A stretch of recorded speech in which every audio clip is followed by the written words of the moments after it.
السلام علیکم، میرا نام مزمل صدیق ہے۔ اسلام کے ایک اور انفارمیٹیو ٹاپک میں آپ سب کو ویلکم کرتے ہیں۔ آیت الکرسی آیت الکرسی کو ہماری زندگی میں ہم نے جو ہے پڑھا بھی ہے، ہم پڑھتے ہیں، ہماری معمولات زندگی میں شامل ہے۔ یہ جو وظیفہ ہے آیت الکرسی کا، اور سورہ بقرہ کی جو ہے یہ اس پارہ نمبر 3 کے اندر جو ہے ابتدائی آیتوں میں ہی جو ہے یہ پوری آیات باقاعدہ نازل ہوئی ہے آیت الکرسی کی۔ اس کی کیا فضیلت ہے اور کس طرح یہ ہم تک یہ وظیفہ پہنچا، اور اسی سے متعلق چھوٹا سا ایک واقعہ ہے، وہ آج ہم ڈسکس کرنے والے ہیں، آپ کے ساتھ شیئر کرنے والے ہیں۔ تو ویڈیو کو آپ نے کمپلیٹلی واچ کرنا ہے تاکہ آپ کو پوری بات سمجھ میں آئے۔ تو آیت الکرسی کے حوالے سے نبی کریم صلی اللہ علیہ وآلہ وسلم نے بخاری اور مسلم دونوں میں حدیث کی دو بڑی معتبر کتابیں ہیں، ان میں یہ واقعہ ذکر ہوا۔ نبی کریم صلی اللہ علیہ وآلہ وسلم نے حضرت ابو ہریرہ رضی اللہ تعالیٰ عنہ اس کو یہ ان کو ان کی ذمہ داری لگائی، ان کی ڈیوٹی لگائی ایک طریقے سے کہ آپ جو ہے اب مسلمانوں کا جو زکوٰۃ کا جو مال ہوتا ہے، رمضان کے بعد کا جو مال، جو بقیہ مال جو بچ جاتا ہے، جو صدقات ہوتے ہیں، اس کی نگرانی کریں، یعنی اس کی دیکھ بھال کریں۔ تو ایک رات جب حضرت ابو ہریرہ رضی اللہ تعالیٰ عنہ اس مال کی نگرانی کر رہے تھے، تو ایک شخص آیا، اس مال کو چرا کر لے کر جانے لگا۔ حضرت ابو ہریرہ اس وقت سو رہے تھے۔ جیسے ہی انہوں نے اس شخص کو دیکھا تو آپ بیدار ہو گئے، اور آپ نے اس شخص کو پکڑ لیا اور کہا کہ تم یہ مال کہاں لے کر جا رہے ہو، کیوں چرا رہے ہو؟ تو اس شخص نے کہا کہ میں بہت مجبور ہوں، بہت بورا ہوں، کمزور ہوں، تو مجھے یہ مال لے کر جانے دو۔ تو حضرت ابو ہریرہ رضی اللہ تعالیٰ عنہ نے اس شخص کو جانے دیا۔ پھر اگلی وہ شخص پھر آیا، اگلی رات کو پھر وہ شخص آتا ہے، مال چرا کر لے کر جاتا ہے۔ پھر آپ اس شخص کو پکڑ لیتے ہیں، پھر شخص وہی بات دہراتا ہے کہ میں کمزور ہوں، تو مجھے ضرورت ہے، اس لیے تم مجھے جانے دو۔ اس کے بعد پھر حضرت ابو ہریرہ جو ہے آپ کو جانے دیتے ہیں۔ اچھا، تیسری رات کو پھر وہ شخص آتا ہے، پھر وہ مال چرا کر لے کے جانے لگتا ہے، پھر وہی سیم بات کہتا ہے کہ مجھے جانے دو۔ تو اب اس وقت جو ہے حضرت ابو ہریرہ رضی اللہ تعالیٰ عنہ کو اس شخص کو کہتے کہ نہیں، آج میں تمہیں نہیں چھوڑوں گا، میں تمہیں نبی کریم صلی اللہ علیہ وآلہ وسلم کے پاس لے کر جاؤں گا، وہی تمہارا فیصلہ کرے تھے۔ وہ شخص کہتا ہے کہ نہیں، تم مجھے لے کر مت جاؤ، بلکہ تم مجھ سے کوئی ایسی چیز لے لو جس سے تمہارا یہ مال محفوظ رہے گا۔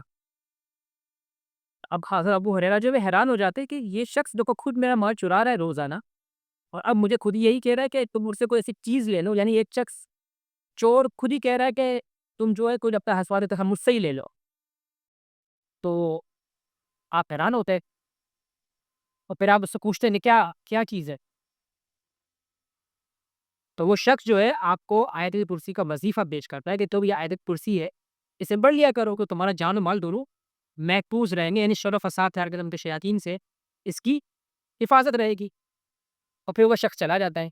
آپ حیران ہوتے ہو، یہ سارا ماجرا جو ہے نبی کریم صلی اللہ علیہ وآلہ وسلم کی خدمت میں حاضر ہوتے ہیں، ان کو سارا یہ واقعہ ڈسکس کرتے ہیں، سناتے ہیں کہ یا رسول اللہ، 3 راتوں سے جو آپ نے میری ڈیوٹی لگائی ہے، میں حفاظت کر رہا ہوں اپنے مال کی، آپ کے مسلمانوں کے مال کی، لیکن یہ واقعہ میرے ساتھ ہو رہا ہے، ایک شخص 3 راتوں سے میرے پاس آ رہا ہے، اور پھر جب آخر تیسری رات کو آئے، اس سے مجھے آیت کرسی کا وظیفہ پیش کیا۔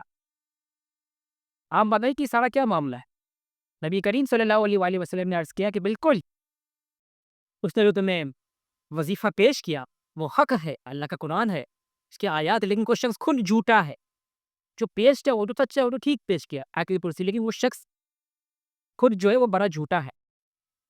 تو صحابہ نے عرض کی کہ وہ کون شخص تھا جو میرے پاس آ رہا تھا؟ تو نبی نے فرمایا کہ وہ اور کوئی نہیں بلکہ وہ شیطان تھا، یعنی شیطان ہی تھا جو انسانی شکل میں تمہارے پاس 3 راتوں سے مسلسل آ رہا تھا، اور اسی نے تمہیں جو ہے یہ وظیفہ پیش کیا۔ اس کا خلاصہ اگر ہم نکالیں تو کیا نکلتا ہے کہ آیت الکرسی جو ہے ویسے بھی ہمارے ہمیں جو اس کی بڑی فضیلت ہے، آپ رات کو سوتے وقت اس کو اگر پڑھ لیں تو حدیثوں میں آتا ہے کہ اللہ تعالیٰ کی طرف سے فرشتہ معمور کر دیا جاتا ہے جو آپ کو ہر قسم کے جو ہے شر و فساد سے، آپ سو رہے ہوتے ہیں، نیند میں آپ کی حفاظت کرتا ہے، اور آپ کی جان و مال کی اور ہر چیز سے آپ کو جو ہے اس سے محفوظ رکھتا ہے، کسی قسم کے نقصان سے۔ تو یہ ہم ویسے کہ ہم اپنے معمورہ کی زندگی میں اس سے پڑھتے ہیں، تو یہی نبی کریم صلی اللہ علیہ وآلہ وسلم نے بھی فرمایا کہ وہ شخص جو تھا وہ شیطان تھا، انہیں دے کر گیا ہے کہ تم اسے اپنی زندگی میں اپنا لیا کرو۔ حالانکہ دے کون جا کے کون دے رہا ہے؟ شیطان آ رہا ہے انسانی شکل میں۔ حالانکہ وہ کچھ جھوٹا ہے، لیکن کیا ہے کہ جو بات کہہ کے جا رہا ہے، جو دے رہا ہے وہ اللہ کا کلام دے رہے ہیں۔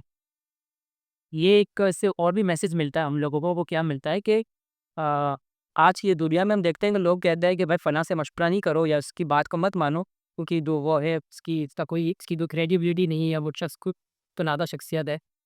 اور کسی نے کیا خوب کہا ہے کہ بھائی یہ مت دیکھو کہ کون کہہ رہا ہے، یہ دیکھو کہ کیا کہہ رہا ہے۔ سم ٹائم بہت سے ایسے لوگ ہوتے ہیں اچھی آلریڈی بات کر جاتے ہیں تو ہمارے ذہن و گمان میں نہیں ہوتی، اور ہم سوچ کر حیران ہو جاتے ہیں کہ یار فلاں شخص ایسی بات بھی کر سکتا ہے۔ تو اگر کسی کے فائدے کی بات ہے، کوئی اچھی بات ہے، تو وہ ہمیں اس سے لے لینی چاہیے۔ اس سے یہی سبق مل رہا ہے نا کہ شیطان آتا ہے، حالانکہ شیطان خود برت وہ جھوٹا ہے، وہ تو کافر ہے، لیکن وہ آتا ہے کہ کرسی کا وظیفہ جب دے کے جا رہا ہے تو اس کا کیا مطلب ہے کہ وہ صحیح ہے۔ نبی نے بھی یہی فرمایا کہ وہ تو جھوٹا ہے، لیکن جو اللہ کا کلام ہے وہ سچا ہے۔ تو اس لیے کسی کے خلاف آج کے ہم دور پہ دیکھیں بدگمانی کرتے ہیں لوگ، یار کہ میرا اس سے یہ فلاں کی بات کچھ ہوئی ہے، نہیں تو ضروری نہیں ہے۔ جس کو جتنا علم آتا ہوگا، اگر وہ اچھی کوالٹی بات کر سکتا ہے یا دے رہا آپ کو اس سے فائدہ ہو سکتا ہے کہ تھوڑا ہی صحیح، وہ بات آپ کو اس سے لے لینی چاہیے۔ تو یہ ایک چھوٹا سا واقعہ تھا، آپ لوگوں کے ساتھ ڈسکس کیا میں نے۔ امید کرتے ہیں کہ آپ لوگوں کو اچھا لگا ہوگا۔ اگر اچھا لگا ہے تو چینل کو لازمی سبسکرائب کر لیجیے، لائک کیجیے، کامنٹس کیجیے، شیئر کیجیے۔ نیکسٹ ٹاپک لے کر جلد آپ کی خدمت میں حاضر ہوں گے، جب تک کے لیے اجازت، اللہ حافظ۔